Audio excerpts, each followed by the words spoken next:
to better himself. When we sat down in my office soon after this ceremony last year, I was really excited about the opportunity of him leading this group this year. And I shared with him some things that I observed about him, some of the amazing things that he is capable of doing, and there's some things that I wanted him to work on.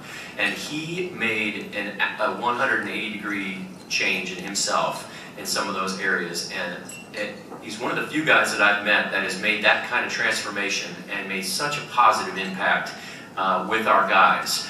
On a day in and day out basis, being able to relate to these guys and be able to lead them, be able to listen to the things that I was concerned about and relate them to them and bring those back to me as well. Just has been an incredible team player and one of the guys that I've come to rely on most of all.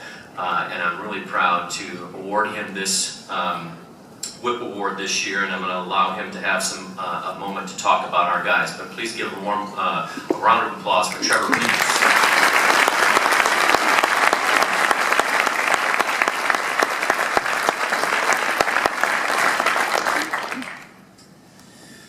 Well, good morning. I want to extend a special welcome to all the guests today, but especially to the mothers.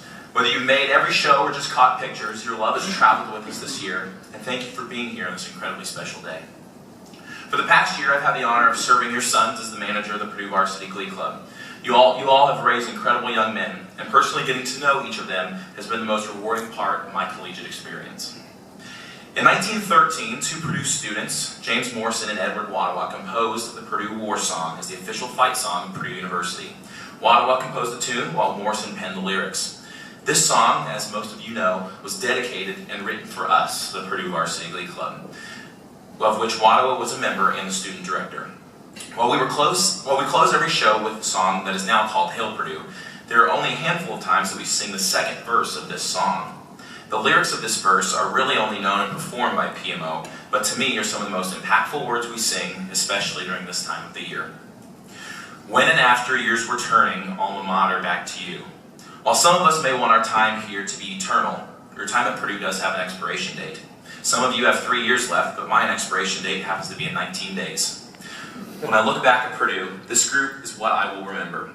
I won't be telling my grandkids about my 8:30 a.m. chemistry lecture or the C I got on an exam my sophomore year, but I will be telling them about the times I spent abroad with the Glee Club, or the crazy things I did with my best friends, like cramming 14 Twinkies in my mouth to get out of properties.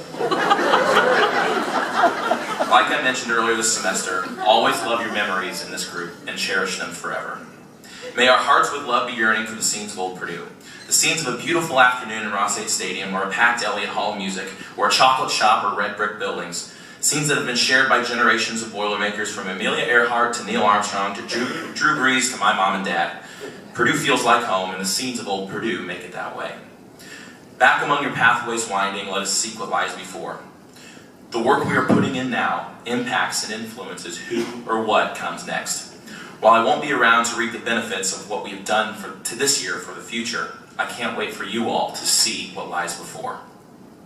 Fondest hopes and aims are finding while we sing the days of yore. What I took from this lyric is that Purdue will help you achieve anything. Always aim high, gentlemen. Aim high for what you love and exhaust yourself in doing all you can to achieve it. As you know, our year has been nothing short of incredible. This group of Glee Clubbers, the 124th Purdue Varsity Glee Club, has ushered in new challenges and experienced opportunities uncommon to the normal student. They pushed the bar higher with each performance and never once let it fail. This group didn't settle for good and was never satisfied. They were hungry from the minute they got to camp to last Friday in rehearsal. They asked questions, gave thoughtful insight, and went out of their way, and went out each and every show and brought the house down. We performed a darn near perfect 90-minute first nighter only 2 weeks after meeting each other. We rode that wave into second semester and never once took a step back. This group figured out how to connect the analytics of the music in their heads to the meaning and the emotions of the music in their hearts. An outsider may have said we've accomplished a lot this year, but that's not what we want to hear. Because to us, we never arrive. We don't want a pat on the back, we want more. We want to beat our last performance, because we believe there is no ceiling. The accolades to us come with being with 65 of your best friends, freshman, sophomore, senior, engineer, teacher, Houston or small town Indiana, and knowing you've inspired someone. So I'd like to thank some of the people who have been instrumental this year, because we know that we would be nothing without our incredible support system. To my parents, you've always shown me how to succeed and make sure I had everything I needed to do so. Thank you for your unconditional love and grace. You truly supported me, and coming to every show, sitting in the front row, and forcing me to catch you up on my life since the last time I saw you. I love you both dearly, and I'm proud to graduate from the same university as my parents. To the mothers in the audience, I can't imagine what it is to be you. And I don't think I want to be you. Raising boys is an extremely hard thing to do, and sending your son off to college I'm sure wasn't easy either. Thank you for entrusting this group with your sons. These guys all have huge hearts, and it's thanks to the mothers who raised them. Oftentimes behind a great young man is a great mother. To Rob, it seems like yesterday we were picking out our dorm we wanted to live in our freshman year, and I'm incredibly thankful to have had you by my side throughout this year. It's going to be hard not having you down the hall for me here in a few weeks. You've always supported me and rationally talked me through decisions, and this group would not have been as successful as it was without you. Thank you for your friendship and your leadership. You've come a long way from the girl who couldn't say no. To the new men, as Adam said, I'm simply in awe of you guys. I truly look up to each one of you because you are incredible young men with a thirst for knowledge. And I know I speak for all of the old guys when I say that we are so proud of you and thankful for all you have done this year. We relied on you more than any other year of recent new men classes. You stepped up to the plate and hit a home run. Previous managers told me that there's a really special bond between the managers and the new men class, and I hope I've given to you as much as you've given to me. I'll always remember our first snowball fight the first day of camp, and our Boilermaker special ride last week. Now go pay it forward to this new group of guys coming in. Sophomores, with over 25 of you, we knew from day one last year that no matter if we wanted you to or not, you carried the group on your back.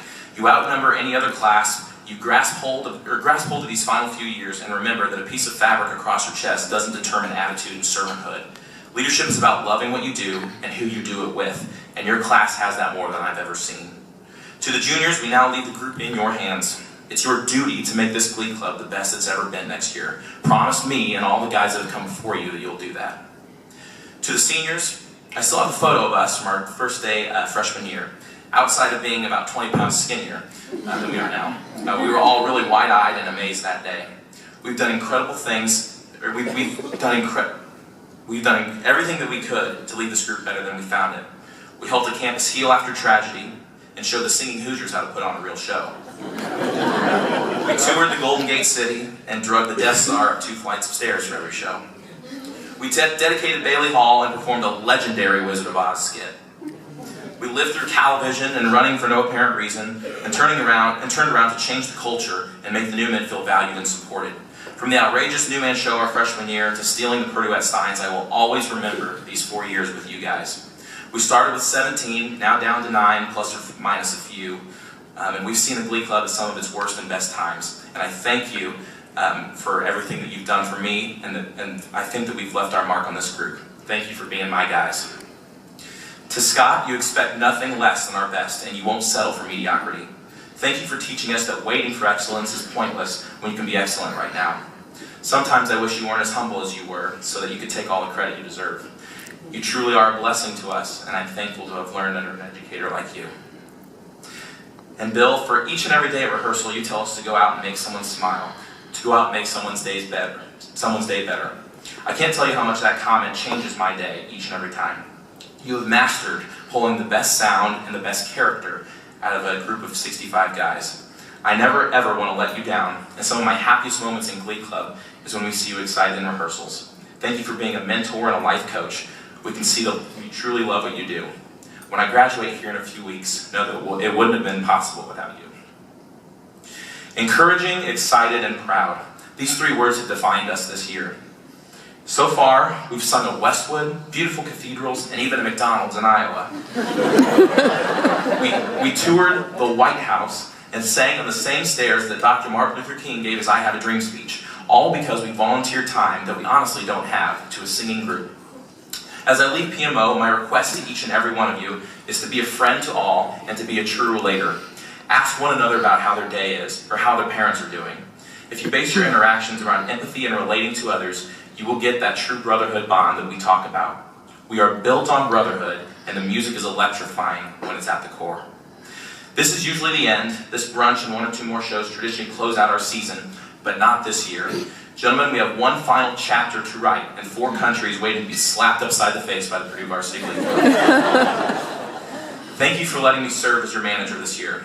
At the beginning of the year, I sent you all a note asking for your trust, and I assured you that I would do everything I could to take care of this group.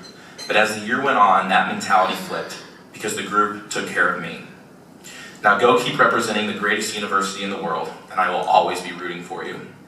So gentlemen, who is the best Glee club? We are, sir! Thank you.